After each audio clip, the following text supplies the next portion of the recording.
Les dates de la prochaine présidentielle furent connues 2 jours plus tard, à l'issue du Conseil des ministres. Il ne restait plus qu'à les faire valider par le Conseil constitutionnel. Ce seraient les dimanches 16 et 30 mai. C'étaient des dates plutôt tardives, on aurait juste le temps d'organiser les législatives dans la foulée, avant les départs en vacances. Mais cela n'avait rien de contraire à la Constitution. On aurait donc une campagne relativement longue. De l'avis de la plupart des commentateurs, c'était un choix tactique surprenant. Le candidat du Rassemblement national était un presque inconnu. On savait de lui qu'il avait 27 ans, diplômé d'HEC, conseiller municipal d'Orange et qu'il était beau mec. C'était à peu près tout sur lui. Naturellement, Marine serait présente. Elle le soutiendrait dans ses meetings, mais il avait quand même un vrai déficit de notoriété. Le parti du président aurait dû l'étouffer d'emblée, sans lui laisser le temps de s'installer dans le paysage politique. C'était du moins ce que pensaient la plupart des observateurs.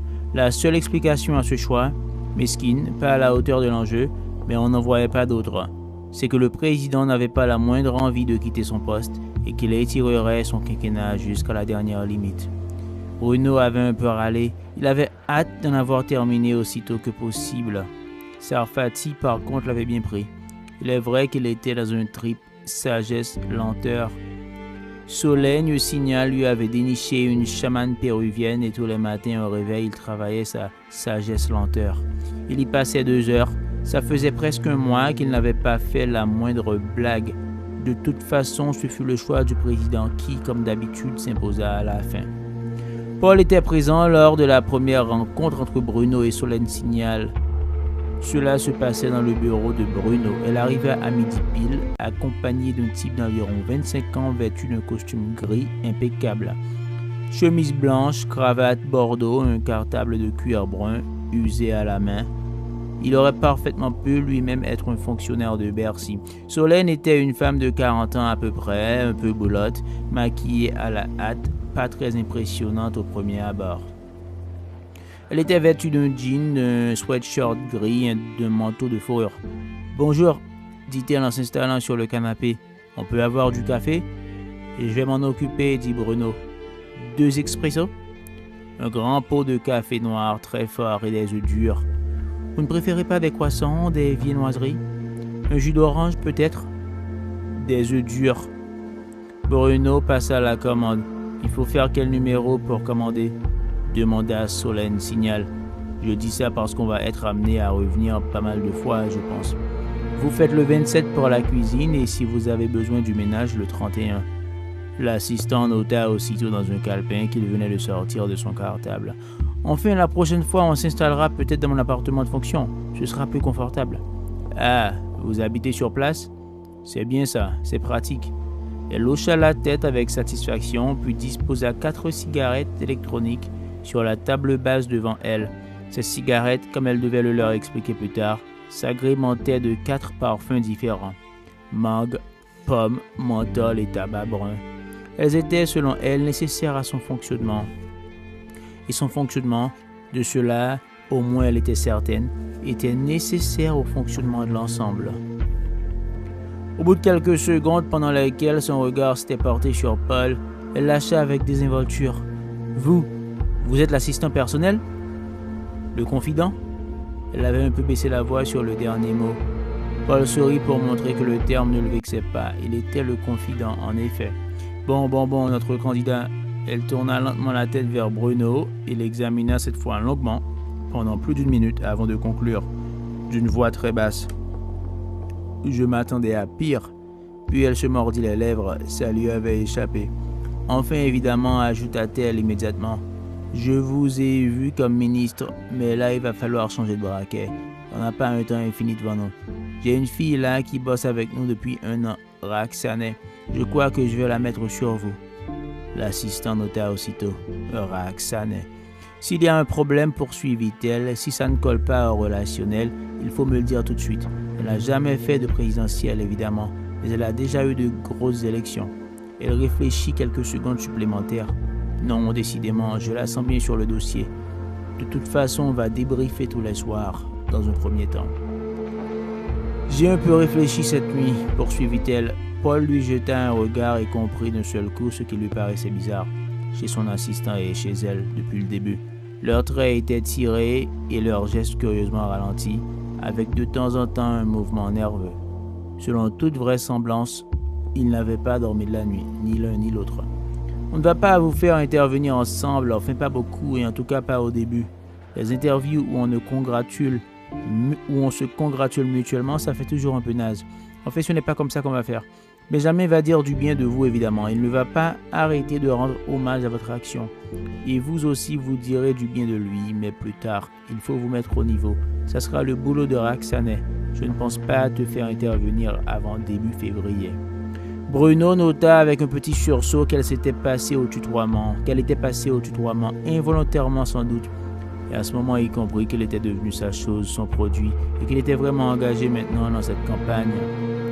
Pour l'instant, c'est Benjamin qui est en première ligne. On lui a préparé des fiches.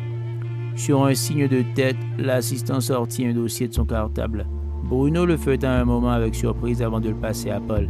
Il y avait une cinquantaine de Bristol de format A4. Les premiers titres qu'il vit étaient l'industrie automobile, le nucléaire, le commerce extérieur, l'équilibre budgétaire. C'est pour validation, dit-elle en se tournant vers Paul. Ça va sans doute vous paraître un peu simpliste, mais je ne crois pas qu'on ait dit trop de conneries. Ce que je vous demande surtout, c'est de reprendre les chiffres. Ce ne sont pas les tout derniers. Il ne va pas aligner énormément de chiffres. Benjamin, ce n'est pas son rôle. Mais s'il en sort un de temps en temps, autant qu'il soit juste, c'est toujours con de se faire gauler sur un chiffre. De notre côté, poursuivit-elle à l'attention de Bruno, on va te faire un topo sur Benjamin. On s'y met tout de suite, mais ça ne sera pas pareil évidemment. Plutôt une vidéo, je pense, genre 2 heures. Naturellement, on va un peu zapper son début de carrière.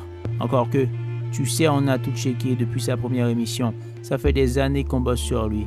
Les vannes vraiment basses, graveleuses, ce n'est jamais lui qui les fait, c'est toujours un assistant en reportage. Lui, il est en plateau, tranquille, bonhomme, même pas un gros mot. Son nez incroyable, c'est comme s'il avait prévu à l'avance. Elle s'arrêta un instant, songeuse, avec cette fois une expression d'admiration involontaire. Enfin, quand même, reprit-elle, on va surtout insister sur la suite. Avec les politiques, les femmes voilées, les intellos mainstream, bien sûr, il n'y a pas de problème. Mais, même dans les cas limites, tu vas voir, il est assez incroyable. Avec Badiou, il est parfait, avec Greta Thunberg, impeccable, et avec Zemmour, carrément royal. Et puis évidemment, on va faire le max sur l'humanitaire, les migrants, Stéphane Bern. L'assistant qui notait à toute vitesse eut un petit mouvement de surprise en entendant Stéphane Bern. Oui, me chipote pas, elle se retourna vers lui avec impatience. Humanitaire patrimonial, enfin tu vois, il n'avait pas l'air de voir tout à fait en réalité, mais il nota quand même. Le majordome frappa à la porte et entra, un plateau à la main. Elle se servit un mug de café et avala 2 œufs durs, coup sur coup avant de poursuivre. Il y a un autre point, Bruno, qu'il vaut mieux qu'on aborde tout de suite, ta situation matrimoniale. Il se raidit nettement, elle l'avait prévu et reprit avec douceur. Oui, je sais, c'est embarrassant pour moi aussi.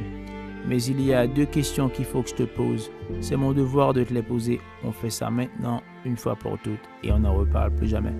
Premièrement, une procédure de divorce est-elle engagée? Non.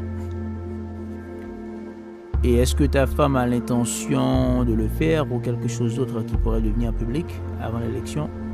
Non plus. Bon, c'est excellent tout ça. Et est-ce que, excuse-moi, ça fait 3 questions, enfin la réponse paraît évidente. Il n'y a pas de haine, d'acrimonie particulière entre vous? Elle ne va pas se lancer dans des déclarations à la presse? Non, je ne crois pas. Il eut un drôle de mouvement de la tête, réfléchit encore quelques secondes avant de compléter. Je suis sûr que non, même. Bon, c'est excellent tout ça, c'est royal. Je ne vais pas te faire chier sur tes relations, ça ne me regarde pas, ce n'est pas mon problème. Paul sentit qu'elle mentait un peu, elle s'était certainement renseignée, elle savait que Bruno n'avait aucune relation amoureuse en cours, sinon elle n'aurait pas manqué de s'y intéresser. Mais c'était un mensonge gentil, civilisé, bienveillant en quelque sorte. Paul se leva sous prétexte de se resservir du café. Il avait toujours su lire à l'envers, c'était une petite aptitude qui l'avait bien servi lors de ses examens. Il put voir que l'assistant avait noté sur son carnet en le soulignant « Il a le cul propre ». « Je sens qu'on va bien bosser », Poursuivi, Solène signale, je la sens de mieux en mieux cette élection. On ne va pas changer le concept. De toute façon, il est au filet.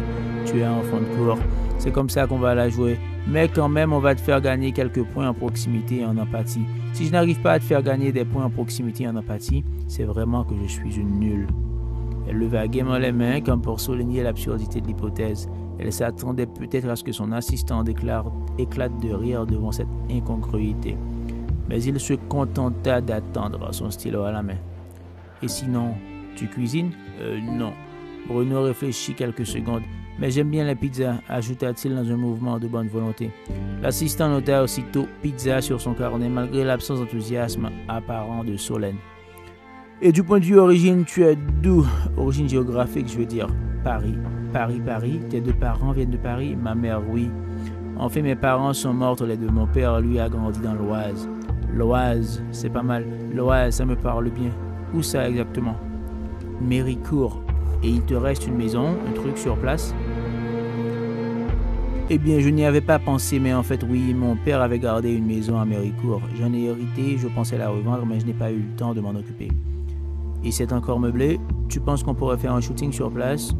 Oui, probablement. Excellent, excellentissime. En plus, à vue de nez, j'ai l'impression que c'est en plein territoire frontiste.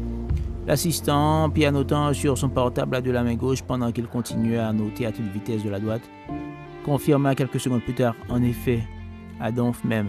Ce qui est marrant par contre, c'est qu'ils ont un maire communiste. Un maire communiste? Elle sourit avec ravissement. La vie est décidément pleine de merveilles, semblait-elle songer. Eh bien écoute, elle se retourna vers son assistant. Tu m'organises ça assez vite? Elle acquiesça, prit une nouvelle note. Bon, je crois qu'on a bien bossé, conclut-elle en se levant, visiblement satisfaite. Je peux t'envoyer Roxane dans l'après-midi? Tu as eu un rendez-vous avec le PDG de Chrysler à 15h, intervint Paul. Elle se tourna vers lui, le PDG de Chrysler. Bon, vous pensez que ça se terminera quand? C'est un rendez-vous un peu compliqué, disons 17h. Roxane sera là à 17h. C'est juste pour faire connaissance. Vous ne commencerez vraiment que demain. Au fait, elle s'adressa de nouveau à Paul. Vous vous occupez des fiches pour Benjamin? Je peux vous donner ça dans 2-3 jours. Il me lève pour demain matin. Elle parlait sans brutalité, mais avec la certitude d'être obéie. Enfin, le maximum que vous pourrez. On a plusieurs interviews dans la journée. Le problème, c'est que je travaille plutôt chez moi le matin, dit Paul en songeant que travailler n'était peut-être pas le terme exact en ce moment. Pas de problème, je vais envoyer un coursier chez vous. 8 heures? Demanda-t-elle en lui tendant la main. 8 heures, répondit-il avec résignation.